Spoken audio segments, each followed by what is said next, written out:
Hi friends, कैसे हो? Like before, I have come again in your service, and as you can see on the register, I have brought for you substitutions, one word substitution. Okay, so we will study together about substitutions. Okay, before we begin, before we start our study, first let us understand what is substitution. What does it mean? So substitution means the replacement of word or anything. Okay, that is what we call substitution. The another word will be representation. Like you will see that there is a representation and there is a representative of each and every minister. Okay, तो जैसे प्रतिनिधित्व होते हैं minister वगैरह के, वो area wise जो है उसको रिप्रेजेंट करते हैं मिनिस्टर को, इसी तरीके से ये वर्ड का रिप्रेजेंटेशन रहेगा. एक वर्ड रहेगा, उसी का एक्सप्लेनेशन रहेगा. ठीक है, तो this is what we call substitution. Okay, so we will study about substitution. So before I begin, I would love to take the name of God, the most benevolent and merciful. Okay. Now the very first word is anthropology. Anthropology, the study of see here, the anthropology, the study of evolution of mankind. Okay. Now I have used an example. An anthropologist is expert in finding out our racial existence. तो anthropology क्या, ये एक department है. It is a kind of science which studies about the existence, about the coming of human being on the face of this earth. यानी इस धरती पे मनुष्य कैसे आया और उसके बाद आने के बाद इसका विकास कैसे रहा. All this things are studied under the supervision of anthropologist. जो उसके साइंटिस्ट रहते हैं उसको एंथ्रोपोलॉजिस्ट कहते हैं, और इस स्टडी को, इस डिपार्टमेंट को एंथ्रोपोलॉजी कहते हैं. Okay, hope you have got this word. Now see the next, flock. What does it mean? Flock is very common word, you must have heard it. A group of sheep, birds, चिड़ियों का, या ship means भेड़ियों का, या कह सकते भेड़ का जो हजूम रहता है, जो कलेक्शन रहता है, हम उसको क्या कहते हैं? फ्लॉक कहते हैं. And there is a proverb, a bird of the same feather flock together. एक ही थैले के चट्टे बट्टे, इन आवर लैंग्वेज, चोर चोर मौसरे भाई. यानी a bird of the same feather flock together. Okay, तो now like this you can use it in example. Okay, so flock means collection of birds and also collection of ship. तो जहाँ पे बहुत ज़्यादा शिप वगैरह हो तो उनका जो कलेक्शन हो जाएगा वो क्या हो जाएगा? फ्लॉक हो जाएगा. और चिड़ियों का जो है झुंड वो फ्लॉक हो जाएगा. तो this is what we call flock. Hope you have got this. Now see the next, caravan. Caravan. Okay, caravan is also used in Urdu. A number of people travelling together in a big van और jeep. एक लोगों का बड़ा हुजूम जो travelling कर रहा हो किसी वैन में, किसी जीप में. इधर ही it can be on feet as well, ये पैदल भी हो सकता है. तो this is what will say caravan. Like if we are going somewhere, okay, and we are not all alone, we have some people, 20 people, 10 people, let's say. So this is not a, this can be named as Karwaan because we have collection of people. तो जहाँ पे ऐसे लोगों का हुजूम रहे उसको हम क्या कहते हैं? कारवां कहते हैं. Like I have used an example, I saw a huge caravan of Christians going to Jerusalem. यानी मैंने जो देखा, एक हुजूम था क्रिश्चियन का जो जेरूशलम जा रहा था. What is Jerusalem and where is Jerusalem? Jerusalem is a place of Jesus Christ where he was born. Okay, ये उनका बर्थ प्लेस है जहाँ पे माना जाता है कि Jesus, peace be upon him, was born. तो जहाँ पे ईसा मसीह की जो है पैदाइश हुई उसी को हम जेरूशलम कहते हैं. It is in Israel. Okay, so caravan, hope you have got this word. Now see the next word, herd. What does it mean? A group of grazing cattle और शीप. यानी पशुओं का समूह जो घास चर रहा हो मैदान में, पास्चर में, यल्ली यानी जहाँ पे चारागाह है वहाँ पे जो है जानवरों के जो हजूम जो घास चर रहा है, हम उसको क्या कहते हैं? हर्ड कहते हैं. A hard of cow was grazing grass. यानी जो है गाय, गाँव का, या फिर कह सकते हैं सॉरी गाय का एक हजूम, एक कलेक्शन जो है क्या कर रहा था? घास चर रहा था. तो this is what we call herd. Okay, so herd is specially used for 4 feet footed animals, यानी क्वाड्रप्ड एनिमल्स, यानी चरवाहे जो होते हैं, यानी चार चौपाए जिसको कहते हैं, उनके लिए ये यूज़ होता है, हार्ड कहते हैं. Like here is example, a herd of cow was grazing grass. Okay, now see the next word, shoal. SHOL, shoal. Okay, what does it mean? A number of fish swimming together, यानी मछलियों का झुंड जो साथ साथ तैराकी कर रहा हो, तैर रहा हो. This is what we call shoal. Wherever we see the collection of fishes in the pond, in the lake, in the ocean, in any body of water, and they are in collection, just swimming, enjoying swimming, तो this group can be named as shoal. Okay, इसको जो है shoal का नाम दिया जा सकता है. Like I have used an example, while sitting by the seaside, यानी जब मैं नदी के किनारे या समुद्र किनारे बैठा हुआ था, I notice the shoal of beautiful fishes, मैंने नोटिस किया कि there was a beautiful shoal of fishes, यानी हुजूम था खूबसूरत मछलियों का जो तैर रहा था. ओके, तो hope you have got this word. Now see the next word, congregation. Congregation, you must have heard this word and it is a little bit religious in nature, यानी इसकी प्रकृति जो है रिलीजियस की है, यानी ज़्यादातर ये धार्मिक वर्ड, धार्मिक जगहों पे यूज़ होता है. तो एक ग्रुप ऑफ वर्शिपर्स, पुजारियों का झुंड, जमात जिसको कहते हैं. Like you will see that if there are people, 2 3 more than 2 people, there is collection of people in any church, in any monastery, in mosque, in temple, and they are there for the purpose of worship and worshipping Lord, or any kind of prayer is being organized, then that collection of people can be named as congregation. Like you can say that I saw a huge congregation in the mosque and they were just praying to Lord.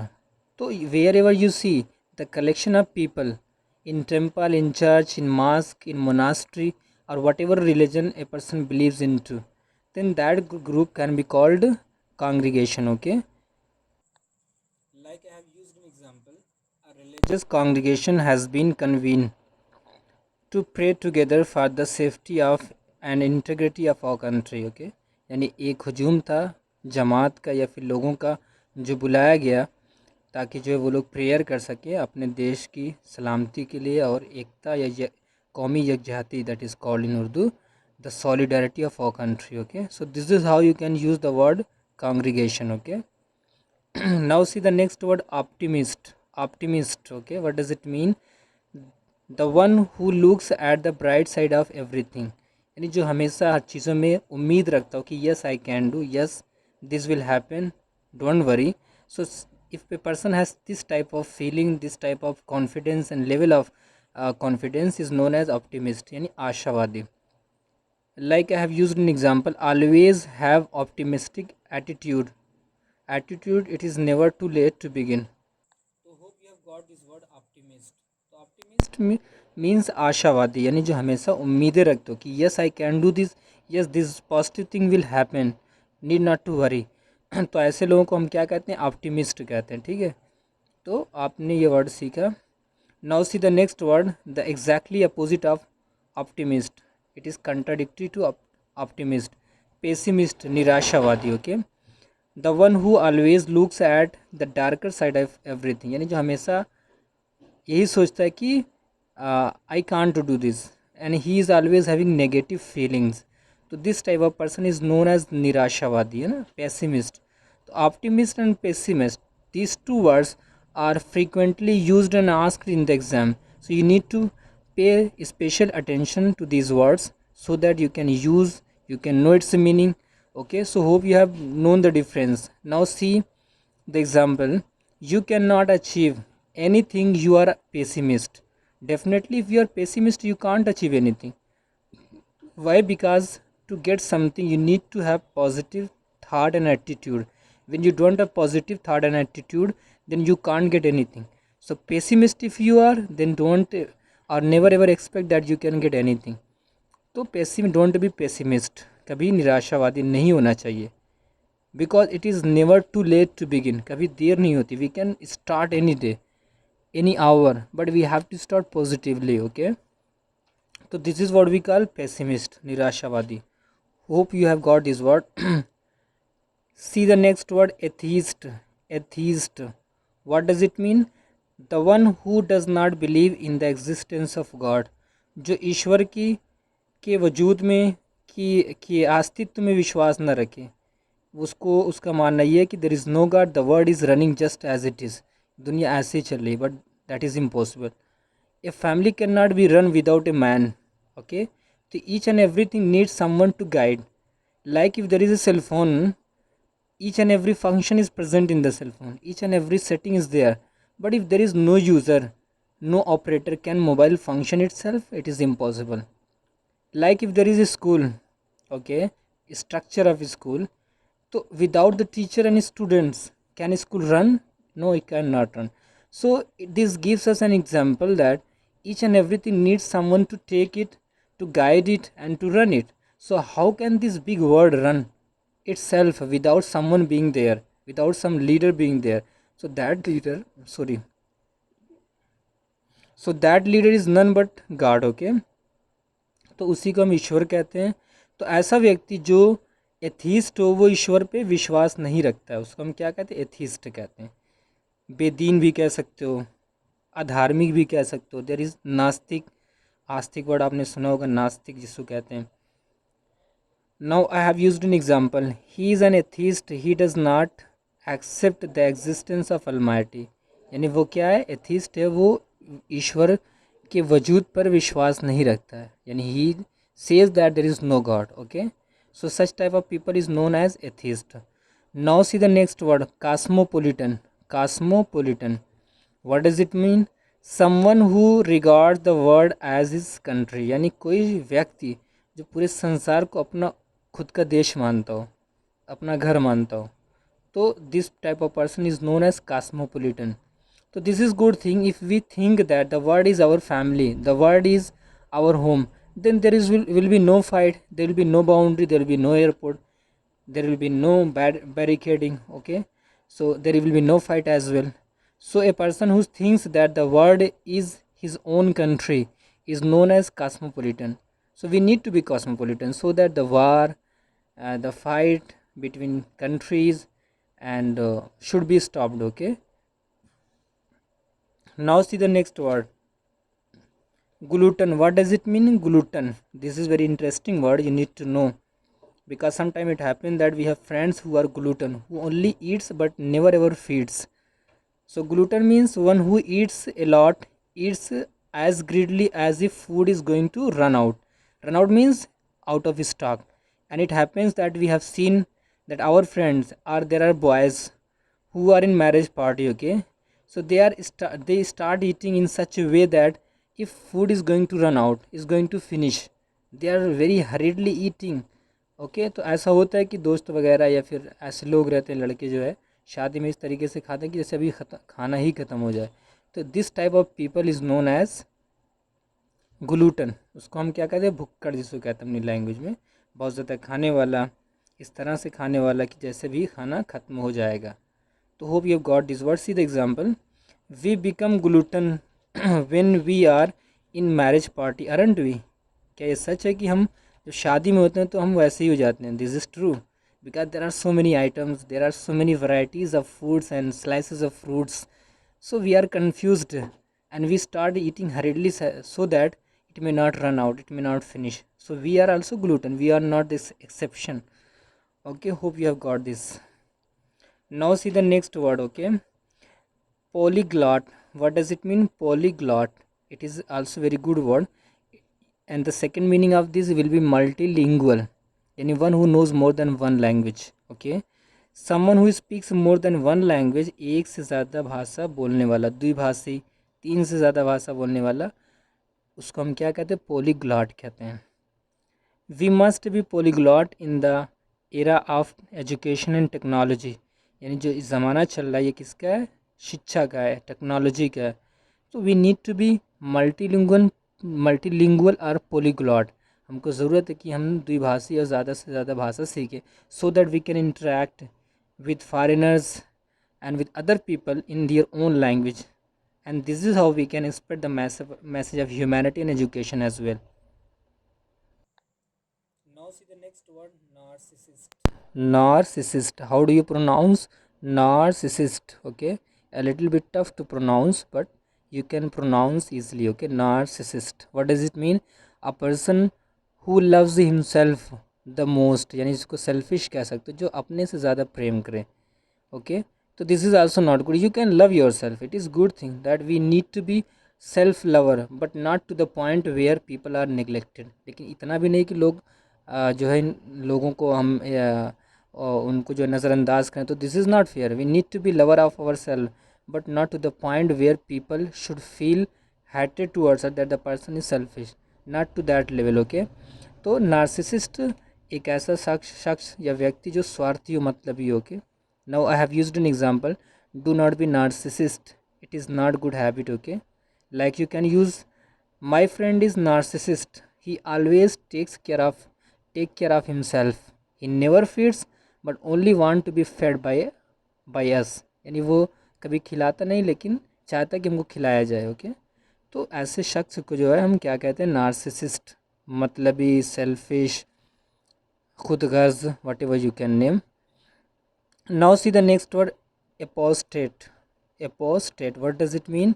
A person who abandons his religion, यानी एक ऐसा व्यक्ति,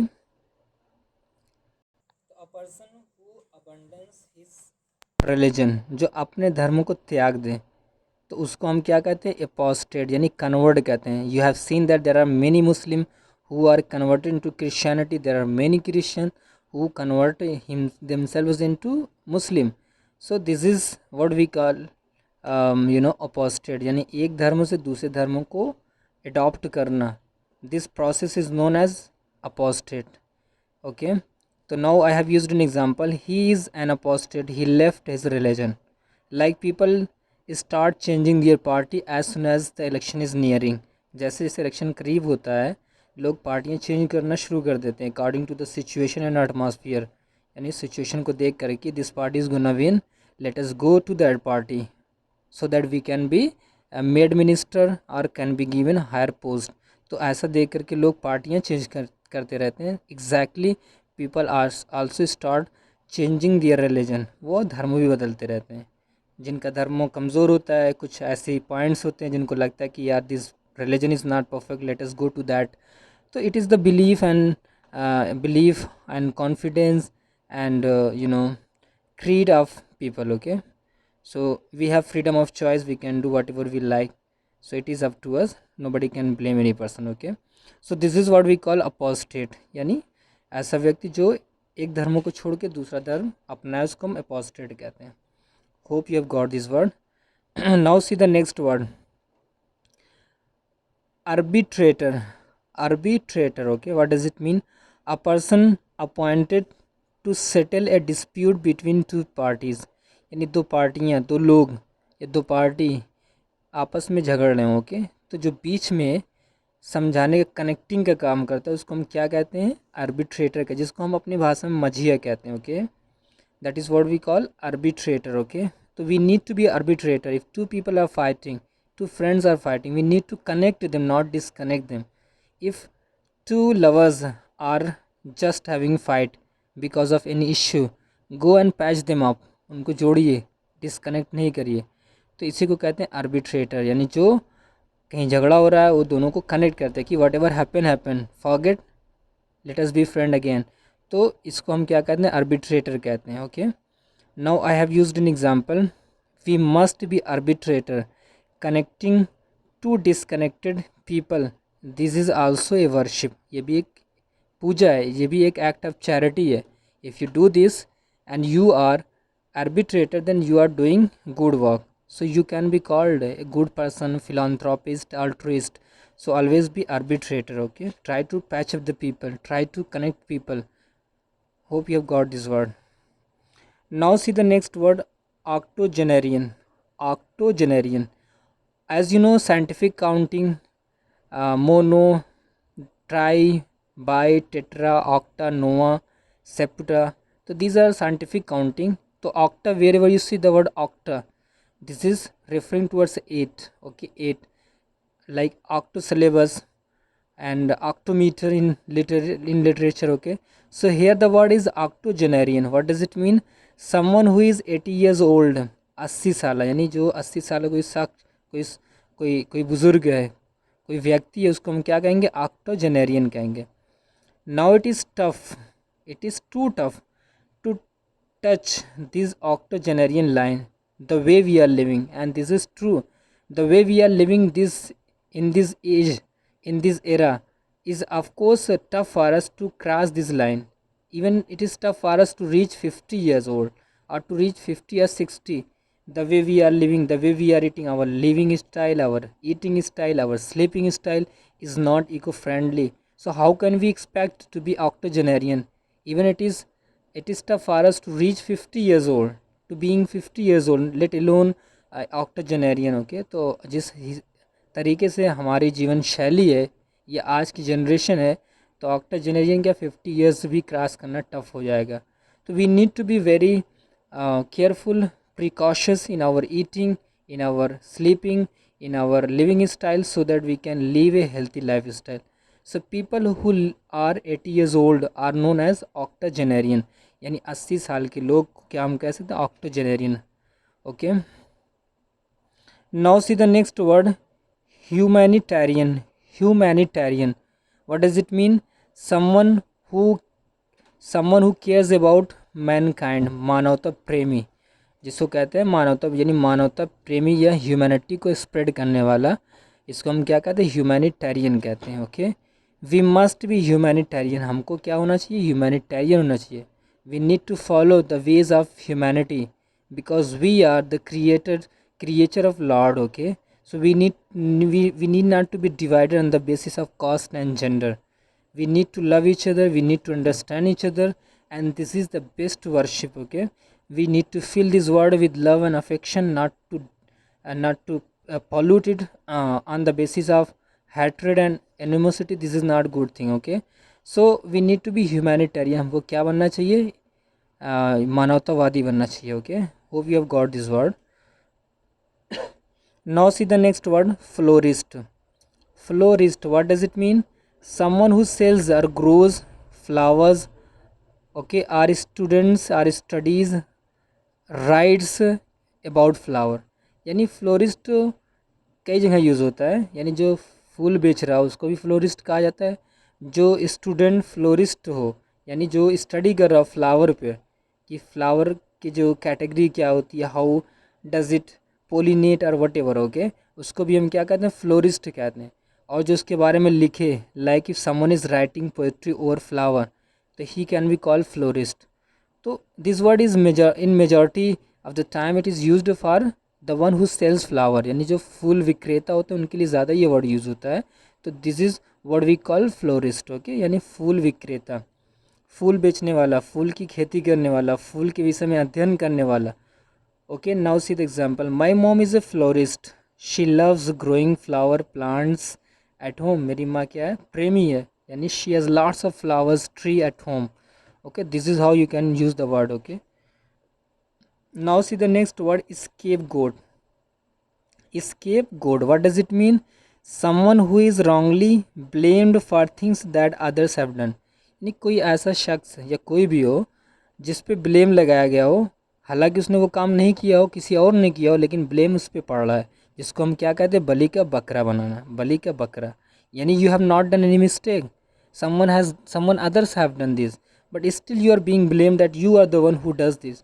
तो this if you are targeted like this, आपको target इस प्रकार से किया जा रहा है, तो आपको क्या बनाया जा रहा है, स्केपगोट बनाया जा रहा है ना. इसी को हम कहते हैं बलि का बकरा बनाना या बलि का बकरा बन जाना.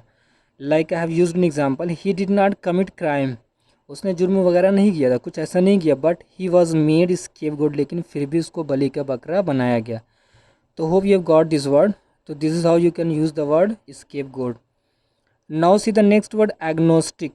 Agnostic, what does it mean? Someone who is unsure about the existence of god. यानी जो ऐसा व्यक्ति जो ये सोचता हो कि ईश्वर नहीं है, लेकिन वो डायरेक्ट इनकार भी नहीं करता. See the difference between agnostic and atheist. यहाँ पे एथीस्ट वर्ड है, एग्नोस्टिक वर्ड और एथीस्ट में दोनों में डिफरेंस. एथीस्ट जो है totally not believing in the existence of God. जो एथीस्ट होता है वो पूरी तरीके से नहीं विश्वास करता है कि there is no God. He directly accept this that there is no God. वो पूरी तरीके से करता है कि ईश्वर नहीं है. लेकिन जो एग्नोस्टिक होता है वो कन्फ्यूजन में रहता है कि वेदर गॉड एग्जिस्ट और not. He is in the confusion, he is not इधर निगेटिंग और इधर एक्सेप्टिंग, ना तो वो जो है इनकार करता है पूरी तरीके से, ना तो एक्सेप्ट करता है, वो कन्फ्यूजन में। ऐसे लोगों को क्या कहते हैं, एग्नोस्टिक कहते हैं। Now see, majority of the people are agnostic, यानी ज़्यादातर लोग क्या होते हैं, एग्नोस्टिक होते हैं। तो majority of the people are agnostic. Even we become agnostic sometime. We sometime think that there is no God because we are not able to see God. Okay, so we start having question whether God exists or not. These things continue to run in our mind. हमारे दिमाग में कभी कभी ऐसी चीज़ें चल जाती है। Otherwise we believe in the existence of God, but sometimes it happens that we start questioning ourselves whether God is there or not. If God is there, why we are not able to see Him? So this question arises in our mind. So we can be called agnostic as well. Okay, see the next word. Sang Freud. Sang Freud. What does it mean? I have used this word in previous video where I was teaching you and telling you about the ways of word using. So there I mentioned this word. Now this word has emerged again. या दोबारा आ गया है. तो इसके sorry, sang Freud. What does it mean? An ability to stay calm in difficult or dangerous situation. यानी स्थिति जब अनुकूल ना हो, परेशानी हो, डिफ़िकल्टीज़ हो, उसके बाद जो आप इक्वानिमिटी को बनाए रखते हो, अपने कूलनेस ऑफ माइंड को मेंटेन किए रहते हो, ऐसी सिचुएशन को हम क्या कहते हैं, sang froid. Like we can use an example that my friend is always maintaining his sang froid no matter what situation he is into, यानी वो किसी भी स्थिति में हो, वो हमेशा जो है कूलनेस ऑफ माइंड को बनाए रखता है। तो any person who maintains his coolness of mind, that state is known as sang froid, that is called equanimity in another word. So hope you have got this word. Now see the next word, dereliction. Dereliction, what does it mean? An act of no longer caring for, using or doing something, okay, something failure to do one's job or duty, यानी लापरवाही के लिए word use होता है. Like you will see that there are officers, there are teachers who do not teach honestly, who do not work honestly, they are spending time and getting salary. So this is what we call dereliction, यानी लापरवाही जो है, अधिकारी लापरवाही कर रहा हो, कोई टीचर लापरवाही कर रहा हो, वो जी चुरा रहा हो, जिसको कहते हैं शिर्क कहते हैं इंग्लिश में, टू अवॉइड वर्किंग. तो ऐसी कंडीशन को हम क्या कहते हैं, डेरिलिक्शन कहते हैं, लापरवाही. Like I have used an example, the officer was suspended by government because of डेरिलेक्शन in duty, यानी अधिकारी को सस्पेंड कर दिया गया, क्यों? क्योंकि वो अपनी जो ड्यूटी में लापरवाही कर रहा था. He was not performing his duty honestly and because of that he was sacked, he was dismissed, he was suspended. तो wherever you are, whichever field you are, you need to be honest, do your duty honestly, and this is the true service, okay, and then you will always be respected. Otherwise if you show dereliction, nobody will respect you and you will be sacked from your job and you will be blamed, okay. So hope you have got this word, dereliction. Now see the next word, infidelity. Infidelity, what does it mean? An act or fact of having see here, an act or fact of having a room having a romantic or sexual relationship with someone other than one's husband, wife or partner. Yani you will see that sometimes it happens that a person is married, in spite of marriage and being in relationship, he or she has extramarital relationship. तो this type of activity is known as infidelity, इसको कहते हैं disloyalty, and this is not good act. If you have wife, give her time, give her your own love, your whole love, okay. Do not think of other women. This is what we call infidelity, विश्वासघात, धोखेबाजी, बेवफाई, okay. तो this is what we call infidelity, okay. तो if you are having relationship with other women, though you have wife, then of course this is not good. You are deceiving your wife who is traditionally your wife, and if you are doing the same thing with your friend, then it is also treachery and infidelity. तो hope you have got this word. बेवफाई के लिए आता है, धोखेबाजी के लिए आता है, धोखा किसी को दे दो, तो there you can use the word infidelity. So you can use this word in example that he divorced his wife. Why? Because the reason of divorce was that she was infidel. She was having infidelity because she was dating other boy. So this is how the word can be used. Okay. Now see the next word, glitch. Glitch. Glitch. Glitch. Okay. Unexpected and unusual are usually the if problem happens unexpectedly, तो this is called glitch. यानी इसको हम क्या कहते हैं, glitch. यानी आप कोई ऐसी प्रॉब्लम हो जाए जिसकी कभी एक्सपेक्टेशन नहीं हो. For example, if you are going somewhere, your bike is okay, when you started going out of home, then everything was okay. All of a sudden, in the middle of the road, your bike got punctured or something wrong happened that your bike is not going forward. तो this is called glitch. यानी अचानक without expectation किसी जो है problem का घटित होना. तो this is what we call glitch. Technical glitch, like if we are using cell phone, all of a sudden our cell phone get switch off though it has full charging. So this is what we call technical glitch. Sometimes it happens that we are walking on the net on the screen, and now in the middle of work our screen gets off and it starts having problem. So this is what we call technical glitch. तो glitch means failure of work, यानी किसी चीज़ का fail हो जाना all of a sudden. Electric चीज़ को ज़्यादा ये वर्ड इलेक्ट्रिकल वे में यूज़ होता है. Okay. Now see the example. Because of technical glitch, form filling process has stopped. यानी कोई फॉर्म भर रहा था और टेक्निकल ग्लिच के कारण फॉर्म फिलिंग प्रोसेस जो थी वो रुक गई. ओके. तो this is how you can use the word. Now see the next word, alma mater.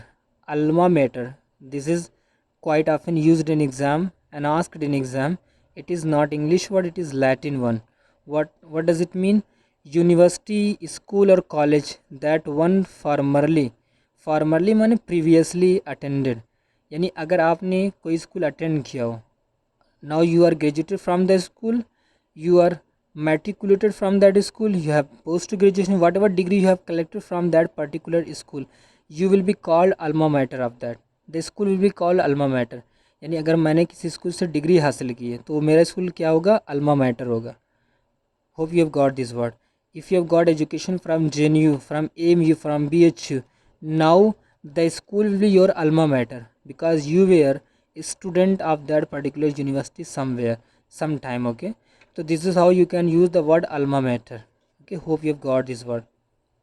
Now I have used an example. If you are graduated from JNU, AMU, BHU or whatever university you have graduated from, you are its alma mater. Okay. Hope you have got this word. Now see the next word, spinster. Sphincter, what does it mean? Unmarried women, कुंवारी औरत जिसकी शादी नहीं हुई उसको हम क्या कहते हैं, स्पिंस्टर कहते हैं. ओके. यानी any women who has not indulge in sexual activity so far. यानी शारीरिक संबंध उसका ना किसी से रहा हो और वो पूरी तरीके से प्योर हो, that women is known as spinster. Like this word is often used but it's synonymous word is used, virgin. Okay. Virgin Mary, because Mary, the mother of Jesus Christ, was virgin. Why? Because she was not having husband, she did not sleep with any man, and still Jesus was born. This was pre-planned. It was all because of Almighty Lord. Okay. So this is why the word virgin is used before Mary. May God bless her, she was blessed women. सो virgin means in spinster, यानी कोई औरत जो कुआरी हो और जिसका भी इस तरीके से कोई रिलेशनशिप ना रहा हो, she is called virgin or spinster. तो hope you have got this word. Now see the next word, quack. Quack is also the sound of duck. ये बतख का भी साउंड है but here it is different in meaning. Quack. Okay. Unskilled doctor are lacking skills. A person who falsely claims to have medical skills. यानी कोई ऐसा व्यक्ति जो झूठे वादे करता हो कि I have degree, medical degrees. Like you will see that there are lots of clinics in the market. Okay. And they are sitting with medicine and syringe and potions and different kinds of medical equipments. but they are not having any degree, they are not registered, they don't have medical experiment or experience, they are just treating or giving treatment to the patient. Okay, so this type of doctor is known as quack, jhola chhap doctor in our language. Okay, so now you can use in the example like the do not visit quack if you have any serious medical requirement, यानी अगर आपको कोई serious problem हो तो you need not to visit such type of doctor, you need to visit professional, you need to visit the one who is experienced degree holder, otherwise they can become the reason of your death or the reason of deadly problem. Okay, so this is what we call quack. Now see the next word, amen. Amen. So, does it mean? Amen is a kind of word that is spoken after the prayer is finished. Like if we are in the mosque, we are in the temple, we are in the church. There is a congregation, people are just praying to Lord. There is some problem, let's say flood or natural disaster. Then we start praying to Lord that God, this problem should stop as soon as possible. And at the end of the prayer, all the people in a chorus से आमेन. तो जब prayer ख़त्म हो जाती है लोग क्या कहते हैं, आमेन. तो आमेन मीन्स बी इट सो, यानी ऐसा ही हो. और इसको अरबी में क्या कहते हैं, आमीन. तो आमेन. ओके, तो प्रेयर होने के बाद लोग कहते हैं कि आमेन, यानी दुआ कर रहे हो आप, उसके बाद उसमें कहते हैं कि आमीन, यानी हाँ ऐसे ही जो हम दुआ कर रहे हैं, whatever praying we are praying to Lord, let it be accepted by Lord and problem should pass away as soon as possible. So this is what we call amen. Now you can see an example. There was terrible cyclone, lots of lives were lost, everyone prayed and children said amen. यानी बहुत सी वहाँ एक तूफ़ान आया और बहुत ही भयानक तूफ़ान था, बहुत सी ज़िंदगियाँ निकल गया ये, और बच्चे जो है लोग प्रेयर कर रहे थे, बच्चे क्या कह रहे थे, किस बच्चे कह रहे थे आमेन, यानी ऐसा ही हो. ठीक है, तो hope you have got this word amen. This is commonly used this word in prayer as well. Now see the next word, hooligan. What does it mean, hooligan? Usually a young man who does noisy and violent things as part of a group or gang. यानी इसको हम गुंडा कहते हैं, बदमाश, जो जिसका कोई ग्रोह हो और उस ग्रोह में कई अफराद हों और ऐसे जो है वो शरारत कर रहे हों, हल्ला गुल्ला कर रहे हों, शोर शराबा कर रहे हों, लोगों को तंग कर रहे हों, परेशान कर रहे हों, तो ऐसे लोगों को हम क्या कहते हैं, हुलिगैन कहते हैं. Okay, now see the example, be away from hooligans, यानी गुंडों से दूर रहिए. ओके, यानी ऐसे लोग जो तंग करते हैं और शोर शराबा करते हैं, मारपीट करते हैं, ऐसे लोगों से आप क्या करिए, दूर रहिए. Now see the next word, zeal. Zeal, okay, strong feeling of interest and enthusiasm that makes someone very eager or determined to do something. यानी एक उत्साह, एक पैशन जो आपके अंदर एनर्जी क्रिएट करे किसी चीज़ को करने के लिए, कि yes I can do this, you have lots of spirit, you have lots of guts, you have lots of energy in bundle up in collection. तो ऐसी चीज़ को ऐसी स्टेज को हम क्या कहते हैं, ज़ील कहते हैं, यानी बड़ा जोश आ जाना और बहुत ही ज़्यादा डिटरमिन्ड हो जाना कि यस आई कैन डू. तो this type of attitude is known as zeal, उसको हम क्या कहते हैं, उत्साह, जोश कहते हैं. Like I have used an example, we will celebrate 15th August, the day when our country was freed from the clutches of British. 15 अगस्त 1947. ओके, तो we will celebrate this with zest and zeal, यानी जोश व खरोश के साथ हम 15 अगस्त मनाएंगे, यानी the day of freedom, the day of celebration of independence day. Okay, तो इसी को हम कहते हैं ज़ील, यानी उत्साह. Like you can say that Gujarat titans, the skipper Hardik Pandya, when his team won the IPL trophy, तो each and every player celebrated with zest and zeal. Okay, so this is how you can use the word. Okay, now see the next word, magnate. What does it mean? Person who has great wealth and power in particular business or industry. यानी ऐसा शख्स जिसके पास बहुत ज़्यादा अथाह पैसा हो और बहुत ज़्यादा पकड़ हो उसकी.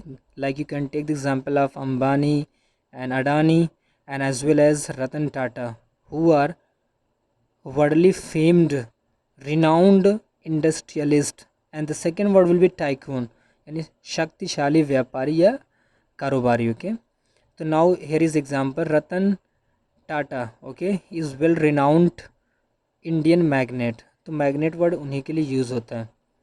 Now see the word martyr. Martyr, how will you pronounce martyr? person who is skilled, sorry, person who is killed or who suffers greatly for a religious cause, यानी कोई ऐसा शख्स जिसने जो है कुर्बानी दी हो किसी धर्म को लेकर के. There was problem in the religion and he sacrificed his life so that the people of his religion should come on the path of righteousness. तो उसने कुर्बानी दे दी. or any person who sacrifices his life for the welfare of his country, like army men, like our soldiers, may God bless them. तो they, if they are killed, they are called martyrs, यानी इसको शहीद कहते हैं, अमर कहते हैं. Okay, now here is example. We salute our Indian soldiers who sacrifice their lives for the love of country. May God bless them, may God lengthen their life, may God give them strength, because they are the pillar of our country. They are protecting us, safeguarding us from the enemy's attack. So Lord, please give them long life and lots of love from us. May God bless them and always give them strength so that they can protect this motherland. So we are proud of them. Now see the next word. Traitor. What does it mean, traitor? Person who is not loyal to his or her own country, friend at sea, यानी जो ऐसा शख्स जो ना तो अपने देश का हो, यानी गद्दारी करे, अपनी पत्नी से गद्दारी करे, अपने फ्रेंड से गद्दारी करे, तो ऐसे शख्स को हम क्या कहते हैं? ट्रेटर कहते हैं. For example, if any person is living in India and he is Indian citizen, but he is providing the security information of our country to, let's say in Pakistan, to other part, to other country, so he will be traitor, because this may create problem. If someone is revealing internal security of our country or his country, this is not good activity. Okay, this person is called traitor. Or let's say if I have wife, okay, and I'm not dating my wife, I'm just loving others wife, so this is also traitor. I will be called traitor. Or if you have friend, okay, and you are deceiving your friend, so you will be called traitor. तो you can use the word anywhere where it is required. तो इसी को हम क्या कहते हैं? गद्दार कहते हैं, ट्रेटर कहते हैं. ठीक, तो hope you have got this word. See the example I have used here. Those traitors must be hang to death, यानी ऐसे गद्दारों को क्या किया जाए? मौत की सज़ा दी जाए. Now see the word nonagenarian. After octogenarian, here is nonagenarian. What does it mean? 90 years old. A person who is between 19 and 99. 90 and 99 years old. यानी 90 से लेकर के 99 साल की बीच की जो एज है उसको हम क्या कहते हैं? नोनाजेनेरियन कहते हैं. This is also tough for a person crossing this stage. The way we are living life, it is impossible nearly, यानी जिस तरीके से हमारी जीवन शैली है, जिस तरीके हम जी खा रहे हैं, वो नहीं, वो वहाँ तक जाना नियरली इम्पॉसिबल है. अब तो इम्पॉसिबल लग रहा है. तो this is what we call nonagenarian, 90 साल. Very few people are nonagenarian. बहुत से कम ही लोग मिलेंगे जो इस उम्र के अभी भी बचे हुए हैं. Those old ones are still alive of this age, otherwise new generation is dying young. Okay, so this is how we can use the word nonagenarian. Hope you've got this word. Now see the next word, proxy. Proxy means representative, प्रतिनिधित्व की जगह पर काम करना, replacement जिसको कहते हैं. Like you will see that in politics, each and every minister has his or her representative, so that if she or he is not present, he or she can be represented by someone who is appointed there. For example, if I am in a school, I am a teacher teaching somewhere.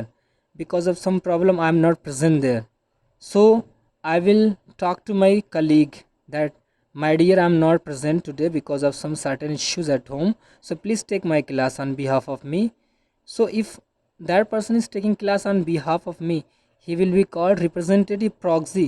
यानी कभी कभी होता है कि हम school में किसी school में पढ़ा रहे हैं, किसी वजह से हम नहीं जा पा रहे हैं पढ़ाने के लिए, उस दिन मतलब जो एब्सेंट हैं कोई किसी चीज़ को ले करके, तो हम जो अपने कलीग को फ़ोन करते हैं कि friend and this is the problem, I can't attend, so please take my class, so that they may not, the student may not make noise. Okay, तो इस तरीके से जो क्लास लेगा हमारा वो क्या है, प्रॉक्सी।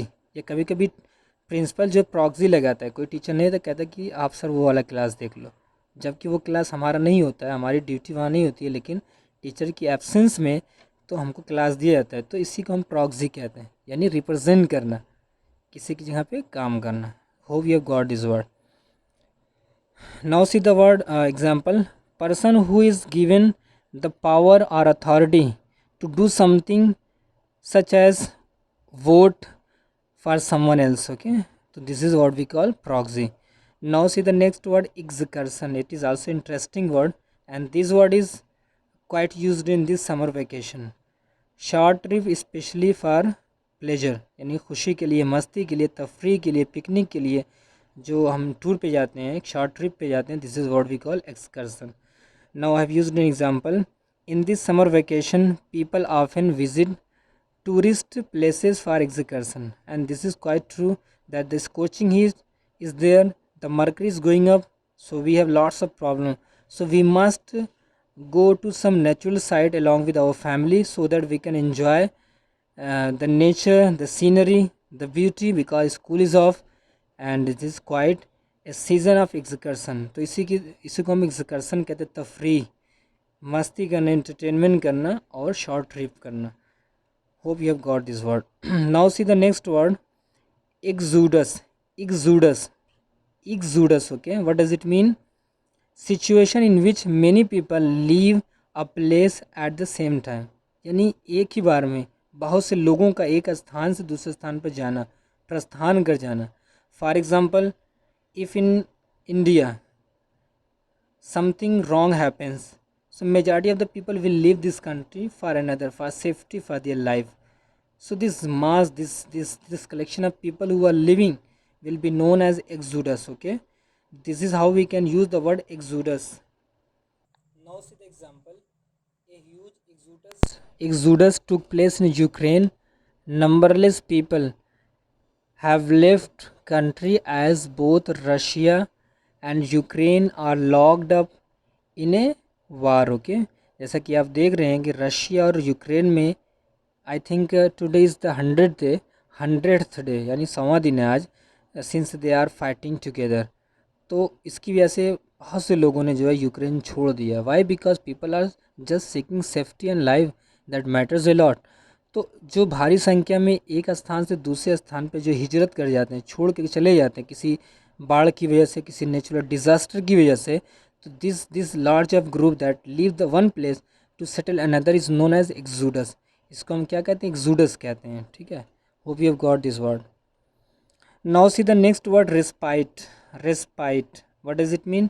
शॉर्ट ब्रेक और escape फ्रॉम समथिंग डिफ़िकल्ट और अनप्लीजेंट, यानी कोई ऐसी चीज़ जो अनप्लीजेंट हो, अच्छी ना हो, डिफ़िकल्ट हो, और उससे हमको थोड़ा सा सुकून मिल जाए, तो उस स्टेज को हम क्या कहते हैं? रेस्पाइट कहते हैं, आराम, सुकून। Like you can see an example, it was muggy weather. Muggy means उमस भरी गर्मी। When the sweat is trickling from our armpit, जब बगल से पसीना टपक रहा हो, इस ऐसी गर्मी को मगी वेदर कहते हैं, यानी बहुत ज़्यादा उमस हो जिसको कहते हैं। तो it really it is muggy weather. It is we are in the month of June, हम जो है महीने में इंटर कर चुके हैं। तो it was muggy weather, but you know meanwhile a gust of the wind has provided respite, यानी बहुत ज़्यादा उमस थी, उसी दौरान एक हवा का तेज़ झोंका आया और इसने कहीं ना कहीं जो है बहुत ज़्यादा राहत प्रोवाइड की, यानी हमको रेस्पाइट, थोड़ा सा सुकून मिला उस मगी वेदर से। तो you can use like this. Okay, तो like you can say that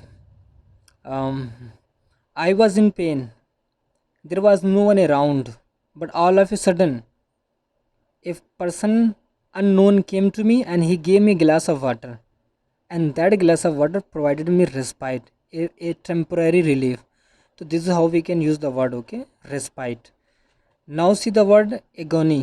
agony, extreme physical or mental suffering, यानी बहुत ज़्यादा मानसिक या शारीरिक जो पीड़ा होती है, जहनी या जिस्मानी जो दर्द होती है शिद्दत की, उसको हम क्या कहते हैं? एगोनी कहते हैं।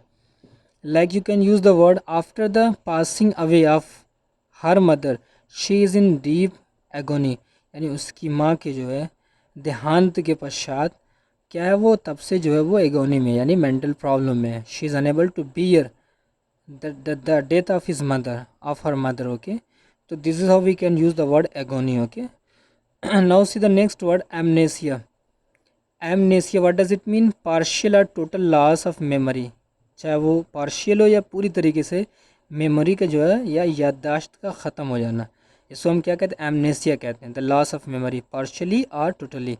She met an accident thus suffered from amnesia since then, यानी एक एक्सीडेंट घटित हुआ उसको और तब से जो है वो क्या हो गई है, याददाश्त की उसकी कमी है, यानी she is unable to recognise and memorise the people और एनी इंसिडेंट, यानी उसको जो है याद कोई चीज़ आ नहीं रहा है because of this accident. This is how you can use the word. Okay, amnesia. Now see the word fidelity. As you have read in just a few minutes ago, infidelity. तो infidelity and fidelity both are contradictory to each other, यानी दोनों एक क्या है, एक दूसरे के opposite है. तो fidelity मीन्स लॉयल्टी, फैथफुलनेस यानी वफादारी. उसमें क्या था, बेवफाई था. If you add I N to it will become negative. Okay, so here is a fidelity, loyalty, faithfulness. Quality of being faithful to one's husband, wife और सेक्शुअल पार्टनर. तो this is what we call fidelity. Now see in the example, show always fidelity to your wife husband, यानी हमेशा वफादारी दिखानी चाहिए या दिखाइए अपने पति या पत्नी से. Okay, do not play cheat on them, this is not a good activity. Okay, always be loyal to your friend, show fidelity to your friend, never ever deceive, this is not acceptable in any religion. Okay, so this is how we can use the word fidelity, loyalty. Okay, now see the next word, dilemma. Dilemma, here is double M, dilemma. What does it mean? In a fix, दुविधा में, confusion में, situation in which one has to move, one has to make a difficult choice, यानी संदेह में रहना, what to do what not. Sometimes situation happens like this that we are unable to decide whether to go or not, whether to do or not, कि जाएं कि ना जाएं, करें कि ना करें. This type of situation is known as dilemma. Okay, this is quite dangerous situation. Sometimes it happens. Okay, like here there is example, she is in absolute dilemma regarding her admission in school, यानी उसको admission लेना है किसी school में और वो पूरी तरीके से डायलेमा में कि क्या करूँ, लूँ कि नहीं एडमिशन लूँ. Sometimes she is confused because there are lots of schools and each and every one of them is quite of high quality. So she is totally confused whether to go this school or that school. So like this you can use the word in dilemma. Like you can say, use in another word that of course I was in dilemma. I was in dilemma. I was unable to decide whether to slap my friend or to love him. Why? Because he was nagging me constantly. But I was loving him a lot, but he was torturing me. So sometime I was in confusion whether to slap him, to punish him or to forgive him. यानी मेरा एक दोस्त था जिससे मैं बहुत प्रेम करता था, लेकिन वो तंग कर रहा था, तो मैं कन्फ्यूज़न में था, मारूं कि छोड़ूं. तो this is how you can use the word, यानी डायलेमा. इसको इस तरीके से आप यूज़ कर सकते हो. Now see the next word, rostrum. The second word in bracket is podium. Small raised platform on a stage, यानी कोई उठा हुआ कोई प्लेटफॉर्म हो, चबूतरा यू कैन से, स्टेज यू कैन से. तो इसे क्या कहते हैं, रोस्ट्रम कहते हैं, पोडियम कहते हैं. From where lecture is delivered by politicians और religious leader. And I think rostrum is raised in each and every school and colleges so that if there is any educational program, a student teacher can lecture from there. तो this is what we call rostrum, यानी कोई ऐसा structure जहाँ से हम खड़े होकर के बोल सकें, इसको क्या कहते हैं, पोडियम कहते हैं. Now see the example, he was delivering lecture from a flower decorated rostrum, यानी फूल से सजा एक जो है डाइस था, उसी से जो है वो क्या कर रहा था, लेक्चर दे रहा था. Okay, this is how you can use the word. Now see the next word, mendicant. Mendicant, what does it mean?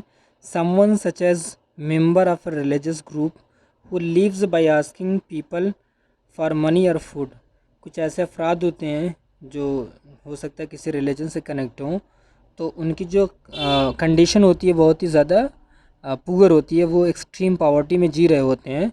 तो वो जो है they are just living on the basis of money that they get from an institution, from any charity. तो this type of people, people of this category is known as mendicant. हम इनको भिक्षुक कहते हैं, भिखारी भी कह सकते हैं। तो those mendicants must be financially supported. ऐसे भिक्षुक लोगों को जो डिज़र्व करते हैं because of their poor condition and because of their living in extreme poverty, they must be financially supported. तो ऐसे व्यक्तियों की जो मदद होनी चाहिए क्योंकि वो गरीब होते हैं। तो इन्हीं को हम क्या कहते हैं, मेंडिकेंट कहते हैं, बेगर जिसको कहते हैं।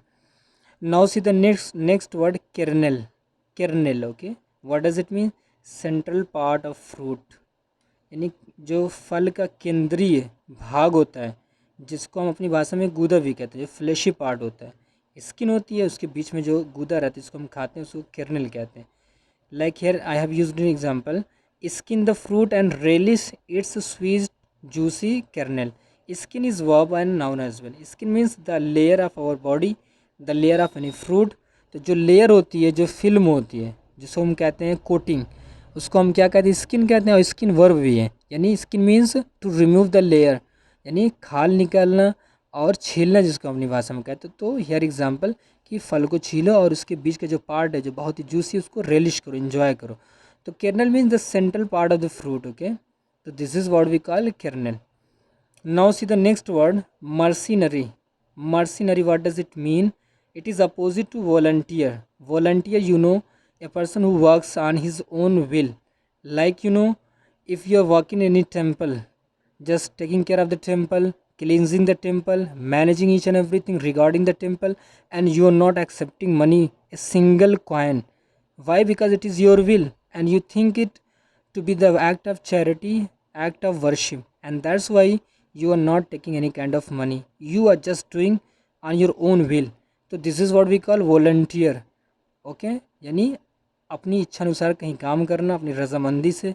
But just opposite of it is mercenary, भाड़े पे काम करने वाले।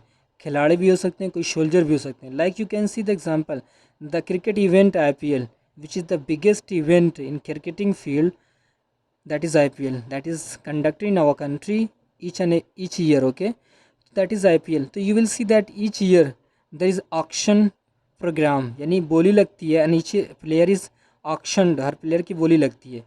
तो वो क्या है, वो मर्सिनरी हैं। Why? Because they get money and this is how they play for respective franchisee. वो अपनी अपनी फ्रेंचाइजी के लिए खेलते हैं, उनको पैसा मिलता है। इसी तरीके सोल्जर्स भी होते हैं जो दूसरी कंट्री में जा कर के उस आर्मी में काम करते हैं, लड़ते हैं और उनको उनके लिए मोटी रकम मिलती है। तो ऐसे शख्स को, ऐसे खिलाड़ी को, वो खिलाड़ी भी हो सकते हैं, सोल्जर भी हो सकते हैं, उनको हम क्या कहते हैं, मर्सिनरी, यानी भाड़े पे काम करने वाले सिपाही या खिलाड़ी। Like here you can see the explanation, soldiers who are paid by a foreign country to fight in its army, भाड़े पे सैनिक खिलाड़ी, like this, okay. He is a mercenary player, वह एक क्या, भाड़े पे काम करने वाला खिलाड़ी है। तो like this you can use the word, okay. Now see the next word, brochure. How will you pronounce brochure?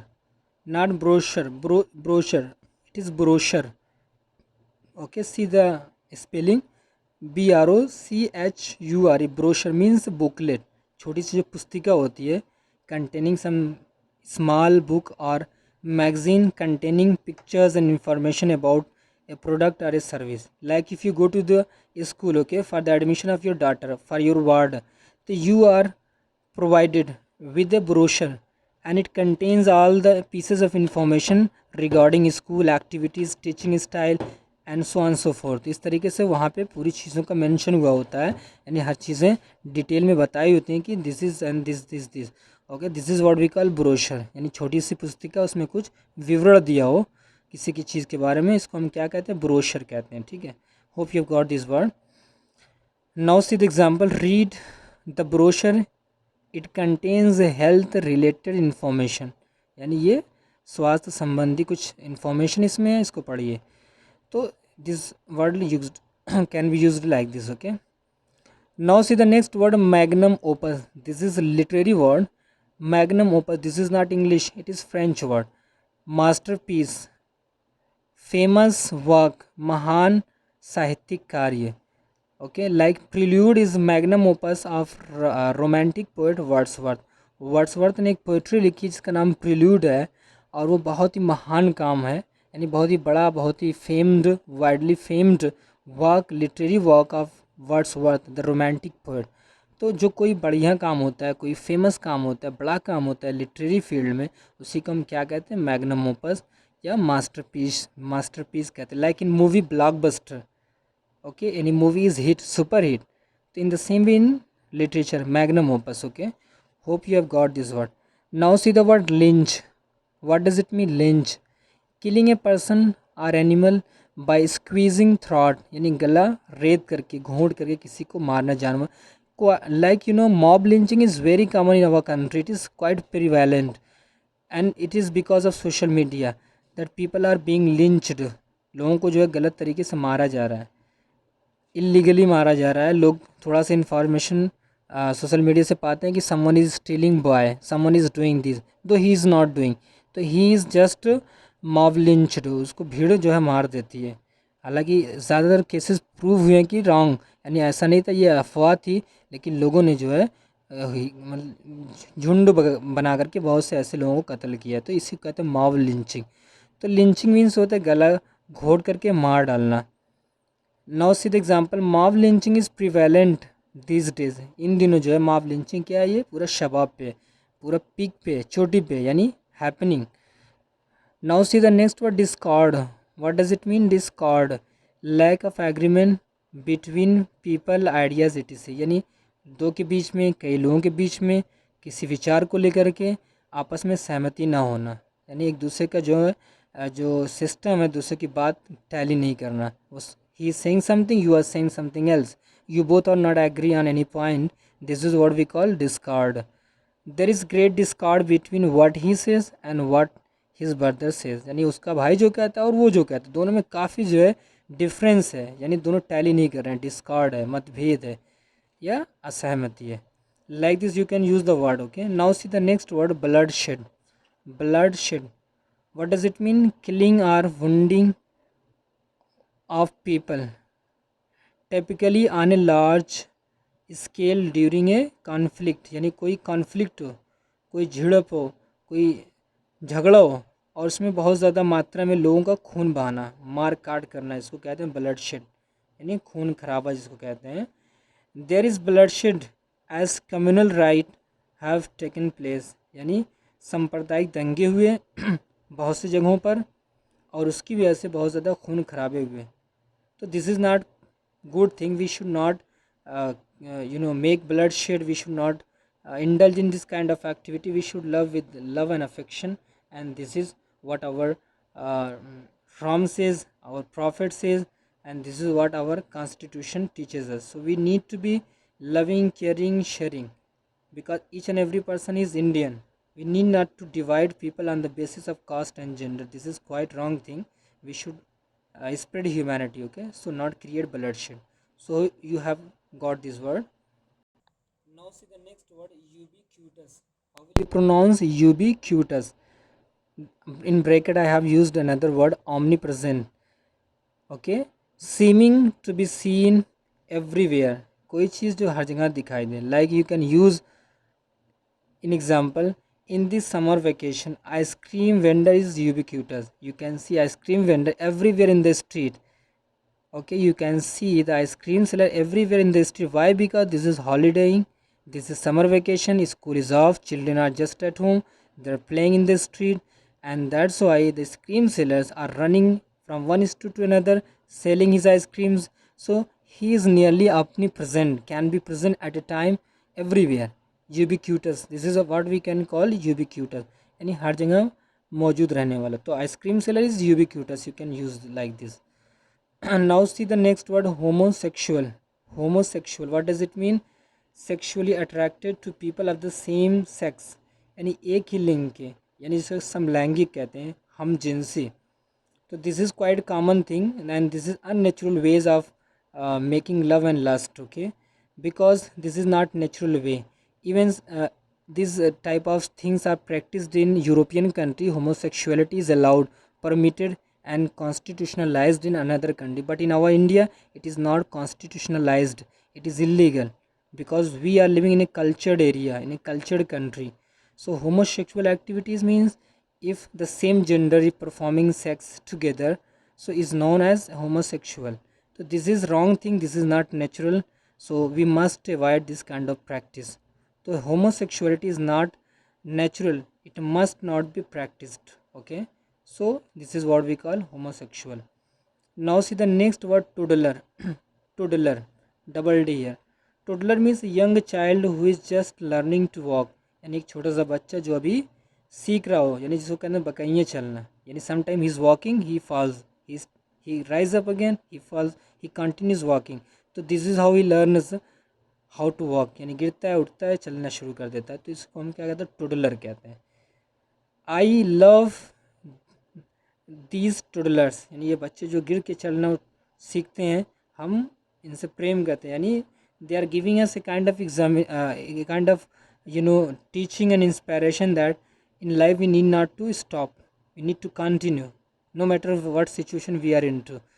So toddler word can be used like this. Now see the word damsel. Damsel, young woman who is not married, in spinster, like we use this word in spinster in next page, in previous page. तो इसी को हम क्या कहते हैं, damsel कहते हैं, यानी दोशीज़ा इन उर्दू, यानी young women without marriage. Nita is a beautiful damsel, Nita खूबसूरत डैमसेल है, यानी शी इज़ नॉट मैरिड. तो like this you can use the word, यानी a women who is not married is known as damsel, okay. Now see the next word, dilapidated. Dilapidated, what does it mean? In a very bad condition because of age or lack of care, यानी care की कमी हो, देख रेख की कमी की वजह से या एज की वजह से जब कोई चीज़ घिसी पिटी हो जाती है, यानी वो टूटी फूटी हो जाती है, क्यों? क्योंकि उसका कोई केयर टेकर नहीं है, या हो सकता है बिकॉज ऑफ एज, ज़्यादा पुरानी हो जाती है, तो उसको हम क्या कहते हैं, dilapidated. It can be building, it can be any person. तो घिसा पिटा होना.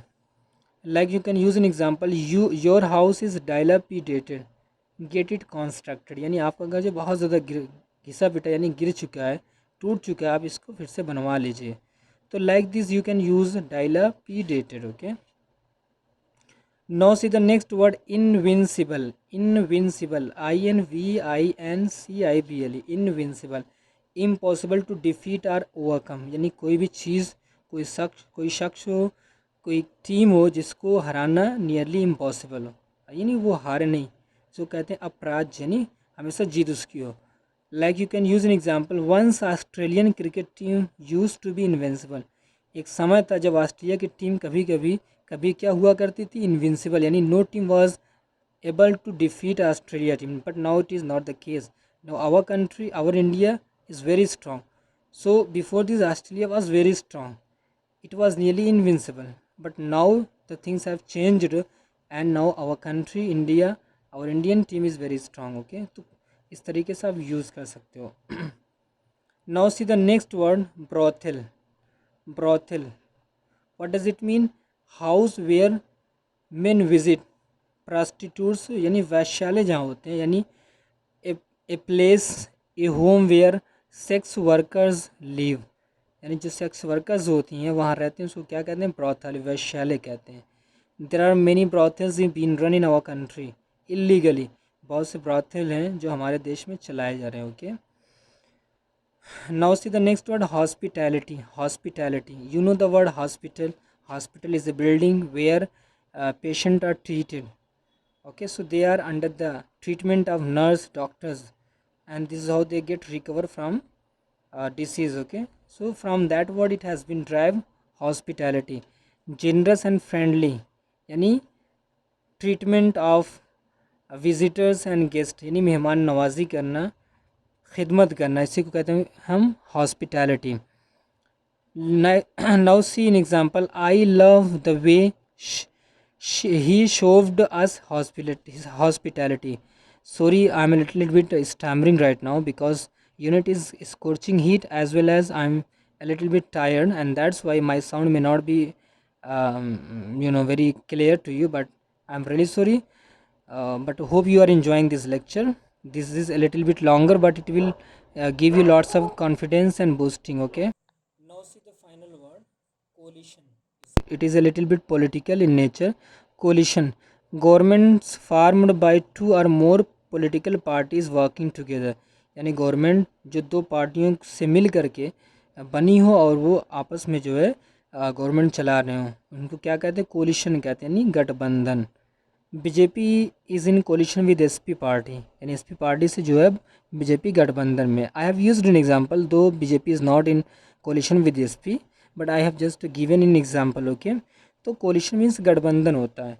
तो this is a political word. So my dear friends, the lecture was a little bit longer. I'm extremely sorry, but these words that I have shared with you are very very lucrative in terms of exam and also in your daily speaking. So note them down somewhere if you have notes, and please give your support and your feedback, that matters a lot. And just tell in comment box whether this word that I have mentioned with you was understandable or not. And if you have any problem, you can send us query. We will be answering, we will love to answer. Okay, so guys, thank you for giving this quality of time. So please subscribe my channel and give your feedback, that matters a lot. Thank you, take care.